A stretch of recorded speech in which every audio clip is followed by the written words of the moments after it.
Hello, I'm the Scammer Blaster, and I break telephone systems of scammers. Today I'm going to talk to you a little bit about a company called TollXChange. And if you Google them, you can see some Google results regarding them. But this is definitely, I'm going to step you through the process on this, so bear with me as I go through a lot of details regarding this company and expose them for their criminal activity. And they are rightly stated as a terrorist organization. And that seems like a pretty bold statement to call a company a terrorist organization. So follow me as I step you through how we come to this proper conclusion. And things get very, very interesting here as we go through this. First of all, I'm going to point out when you Google TollXChange, you come up with a search result here. Shows it's permanently closed. Ooh. Shows their address in Wyoming. I've looked at this address on Google Maps, and it's just a building that's unlabeled.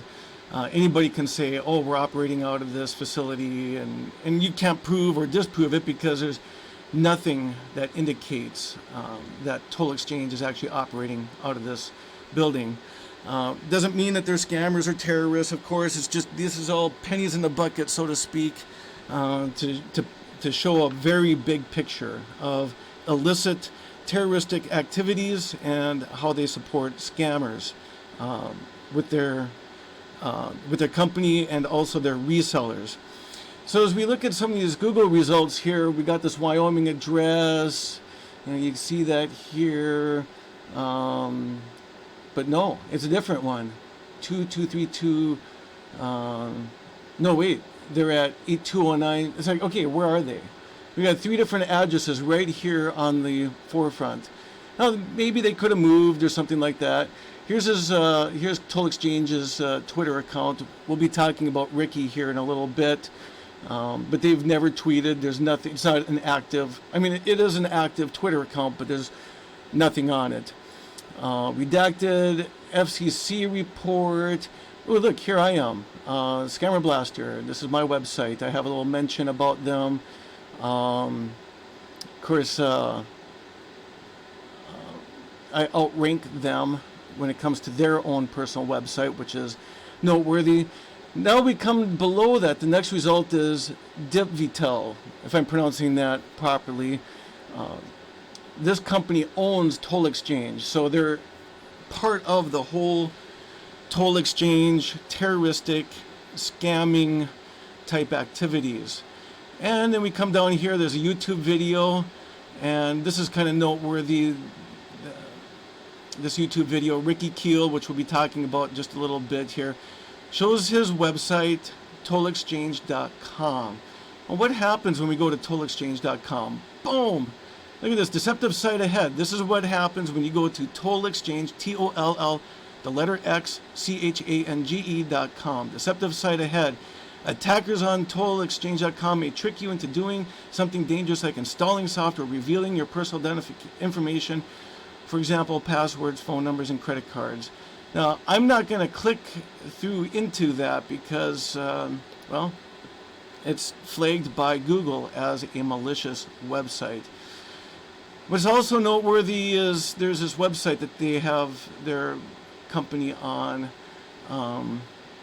It shows this same strange, weird address. Probably not really that relevant, but so anyways, in the top 10, there's really some red flags that tell me something's wrong with this company. Let's go to page 2 to see if there's anything better.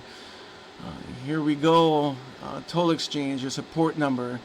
So I find it interesting that I don't do anything with like meta tags, keywords. I don't do any SEO work on my site at all. I just have never cared enough to. I have no SEO things on my website, yet I outrank their own website with just a single word. And really, I don't even say anything about them on my website, except until recently. This morning I did post on there that TollXChange is a terrorist organization, and they'll be exposed as such. Stay tuned for information. So let's talk about this accusation I'm making about them being a terrorist organization. Now, I'm not saying they're flying airplanes into buildings or anything like that. There's all different types of terrorism. Some are more significant than others, but both, especially in this day and age with the coronavirus going on, I mean, is there ever a good type of terrorism? But, for them to be operating a terroristic organization, giving phone systems to scammers deliberately, is unbelievable, especially where so many people are being hurt with joblessness and anxiety over the coronavirus, and yet they're still at it doing their terroristic activity. Let's just talk a moment about different types of terrorism here. The state-sponsored terrorism, this does not apply. This next one is most interesting, though. Dissent,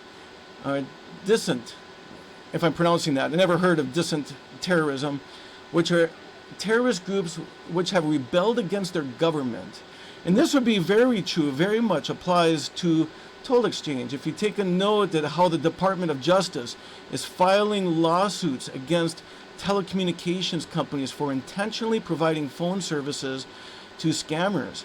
And so this is a pretty big deal. This just started earlier this year, and it's very, very noteworthy that the Justice Department is finally getting involved with all this scam activity, and the telecommunications companies that are supporting scam activity. It's very, very sad. So they're going against FCC laws by providing phone services to scammers, and especially when they're made aware of scammers using their phone services, they do absolutely nothing. And that's where I'm going to be talking about that in a moment. But first, let's go back to the other types of terrorism. You got the terrorists left and right, blah, blah, blah. That doesn't apply. Religious terrorism, no, that doesn't apply. Now, this one of the 5 is the most applicable. It says criminal terrorism, which are terrorist acts used to aid in crime and criminal profit. And that's exactly what TollXChange is doing. They are aiding in crime, criminal activity of scammers who are most definitely engaged in scamming people. And we provide the proof to TollXChange, and they do absolutely nothing. And so you might say, well, Scammer Blaster, you break phone systems. Why don't you just break the phone systems of the scammers and move on? Well, yeah, I could, and I do. But the misconception is that all I do is flood phone systems. It's actually a very, very small part of what we do. Actually, what we do is we look up the phone company or the carrier. In fact, on my website, there's a carrier lookup tool. It is the only tool in the world that is 100% accurate for toll-free numbers and non-toll-free numbers. So you can put in a phone number there, see who the carrier is, and then on my website I have a directory of all the abuse departments of all the companies that scammers use to get phone services through. And we have a relationship with over 120 phone companies. They get our email. I'll do a future video on the cooperation that we have with over 120 phone companies. Right now, TollXChange is the only company that gets the reports and does absolutely nothing. And it's ridiculous. It's horrible that they would do that they would get these reports and not take 5 seconds to pick up the phone, call the number that's being reported, and you hear the scammer, "Hello, this is Microsoft support. How may I help you today?" I mean, they know immediately. They can hang up the phone, kick off the number. That's what all the phone companies do, every one of them. But they feel that they're above the law somehow, and which is sad because they are a RESPORG, R-E-S-P-O-R-G. You may not be familiar with that term. It means responsible organization. In other words, they don't necessarily have to answer to anyone except to the FCC directly. But they have to answer to the government, and that's important here, especially when it comes to exposing them. Their parent company, Dipvtel, Ricky says, I'll show you here. Ricky basically says that, let me go back to this here. Okay, Ricky, this is in the signature line of one of his emails here. This is kind of noteworthy too. A Clearwater address. It's like, where are these guys located? There's so many different addresses all over the place.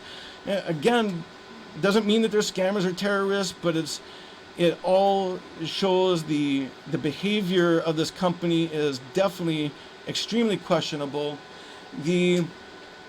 Now in this email here, he points out that this Dipvtel owns TollXChange.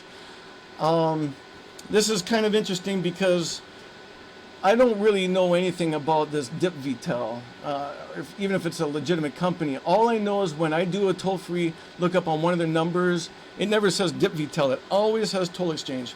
I'm using 800forall.com to look up this number just so that you can see, yeah, this is TollXChange. TollXChange is a carrier, not Dipvtel, whatever that is.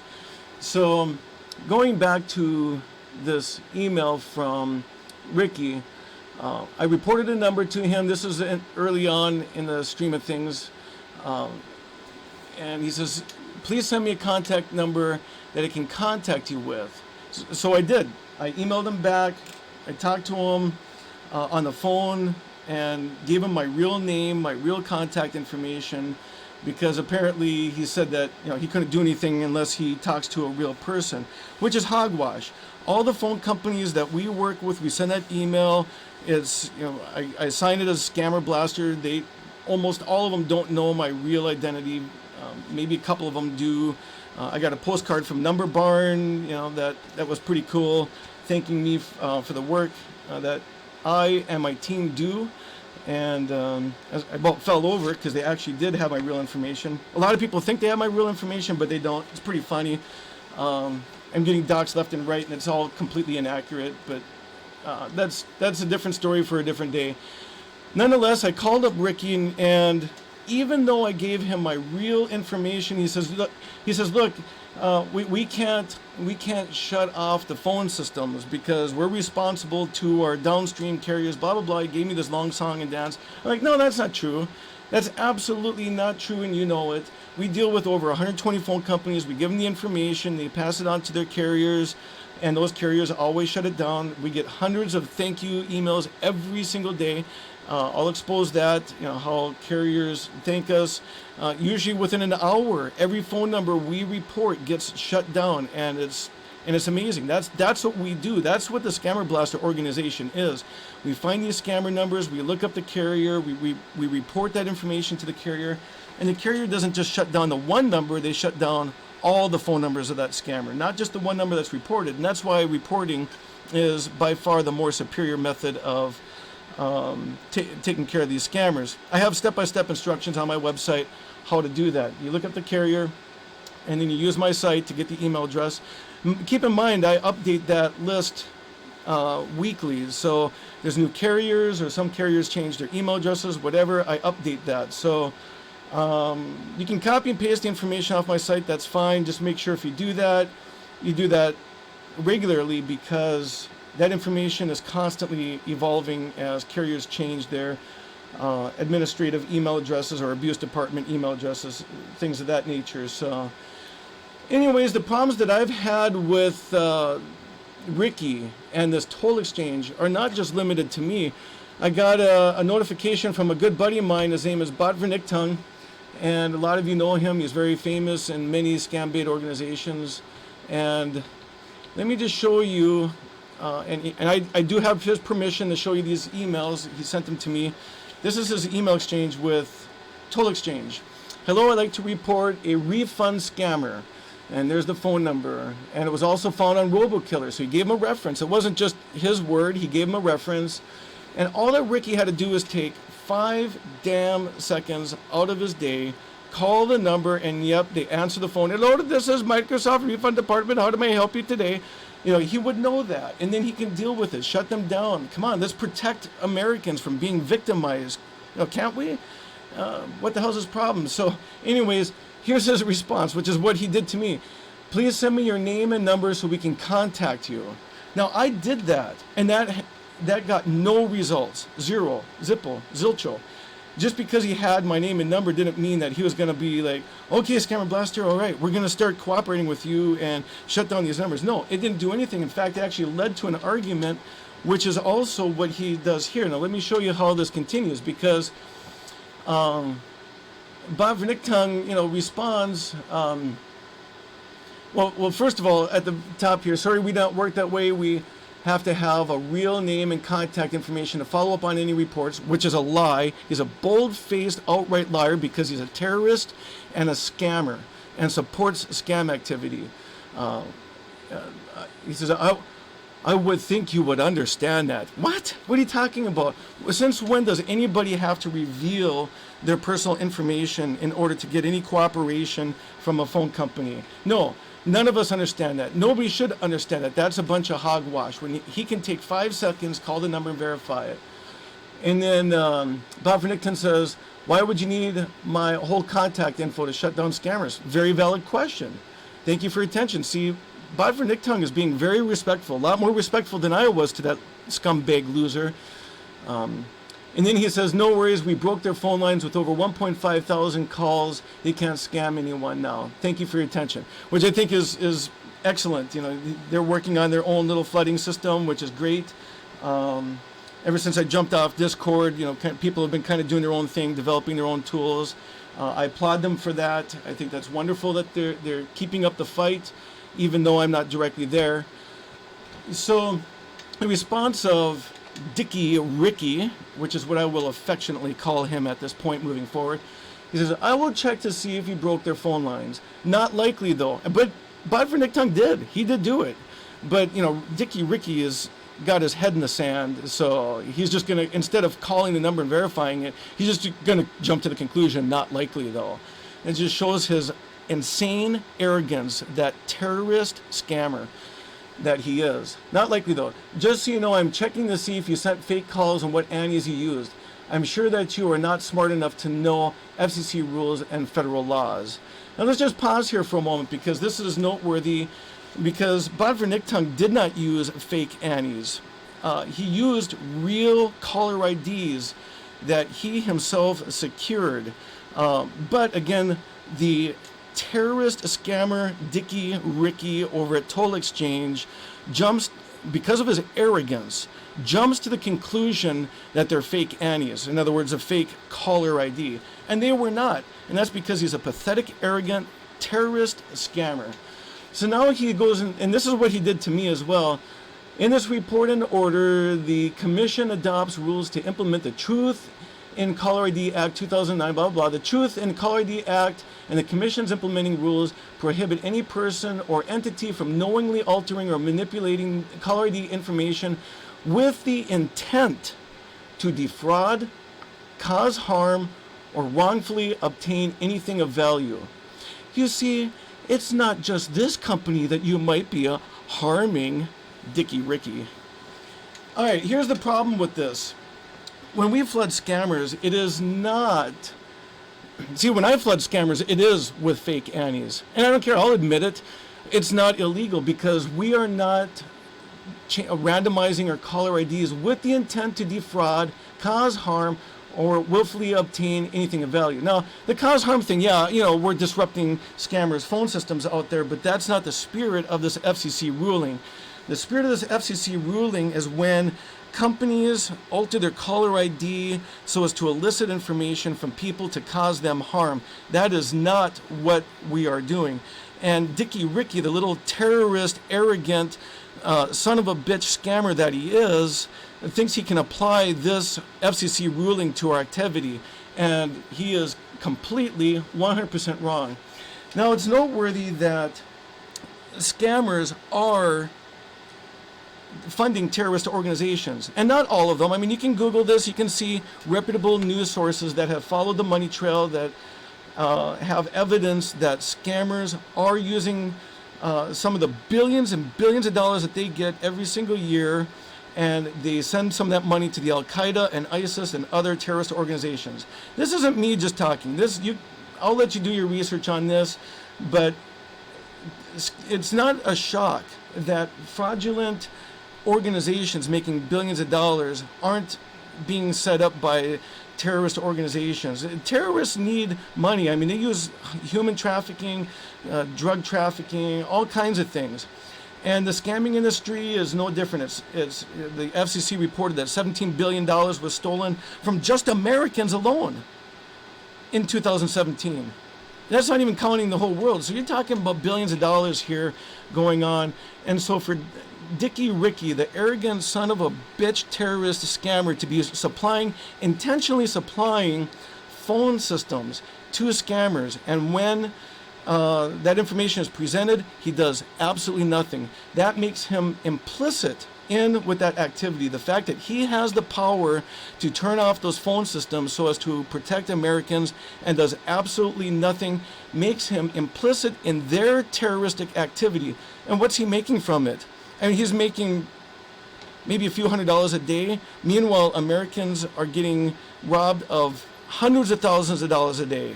So he's making pennies, if anything, to the dollar from the phone traffic. It's hardly anything profitable for him to be doing it, but yet he is. And so I hope this video exposes the truth about this matter, and enough people see it, and hopefully the right people see it, that would be interested in taking some sort of action against this terrorist scamming organization that TollXChange is. Now, our demands are simple. In fact, they're not even really demands, it's more of a request. All we do really is we notify phone companies, hey, this is the phone number, this is the scammer. And we just basically let the phone company take it from there.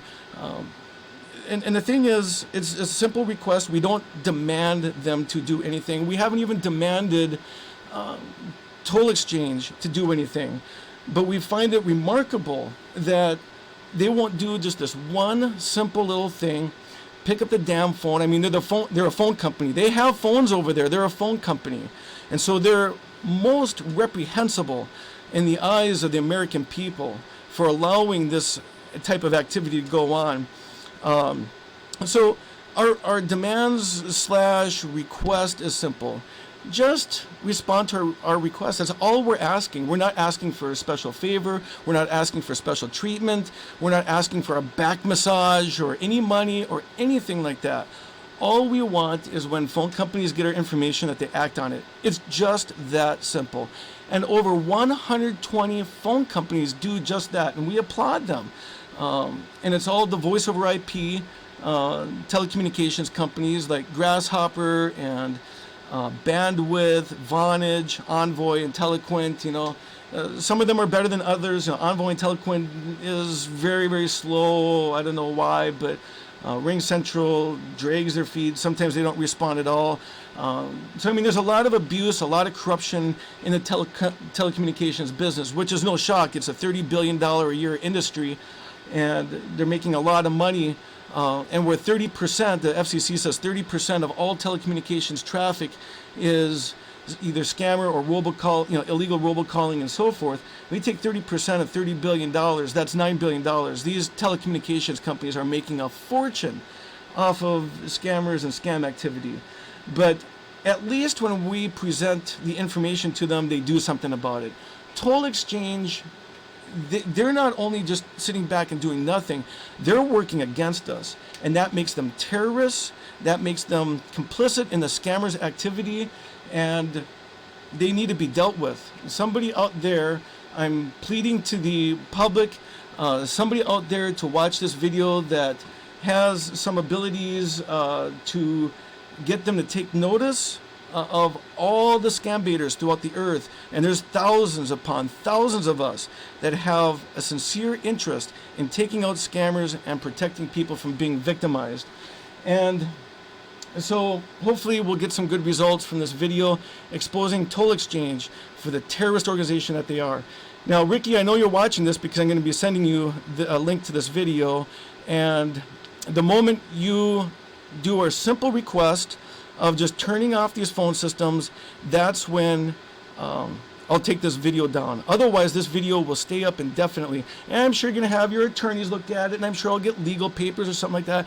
I don't give a damn. You can take me to court if you want, because here's a funny thing. You could sue me if you want, and in the end, even if you win, you will get nothing. I can guarantee it. I can assure you that even if you sue me and win, which you probably won't, because I've got hundreds and hundreds of phone numbers, I can prove with hundreds of phone numbers that we've sent to you that you've done absolutely nothing on that. So I seriously doubt that you're going to win that lawsuit. But even if you do, I can assure you, you will spend a lot of time and a lot of money going after me, and in the end, you will get nothing. And I can say this because you can only sue my corporation. You can't sue me directly. I'm a corporation. I formed a corporation for Scammer Blaster. You can only sue that company. And guess how many assets the company has? Zero.